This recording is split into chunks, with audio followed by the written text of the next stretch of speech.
আজকের বিষয় শনিবার 24শে মে দৈনিক ইত্তেফাকের শিরোনাম।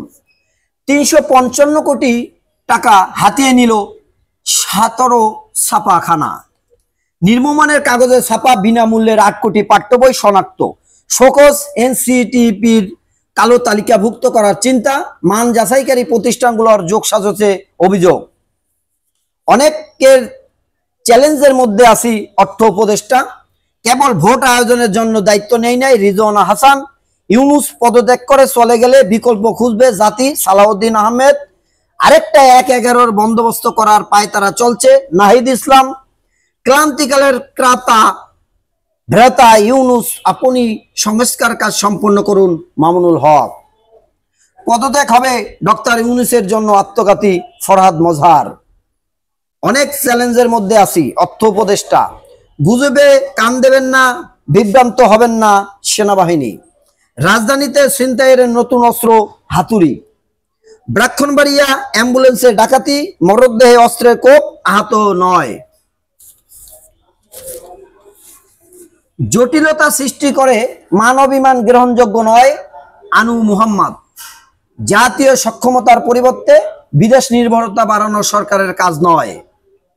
10,000 কোটি টাকার জ্বালানি তেল কিনল সরকার।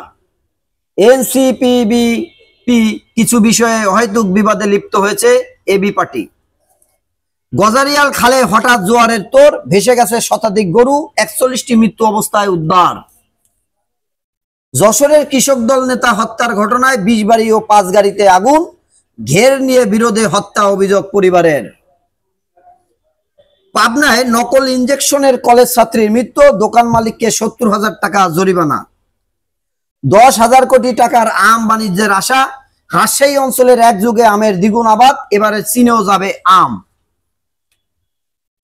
পল্লী বিদ্যুৎ কর্মচারীদের অবস্থান কর্মসূচি 4র্থ দিনে গড়ালো।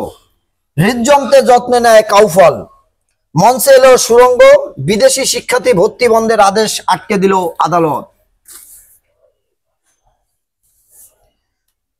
একটি স্বার্থন্বেষী মহল বাংলাদেশ সশস্ত্র বাহিনীর লোগো ব্যবহার করে বিভ্রান্তি ছড়াতে চাইছে উল্লেখ করে এ বিষয়ে দেশবাসীকে সচেতন থাকার আহ্বান জানিয়েছে বাংলাদেশ সেনাবাহিনী। গতকাল শুক্রবার সেনাবাহিনীর ফেসবুক পেজে এক বার্তায় এ আহ্বান জানানো হয়।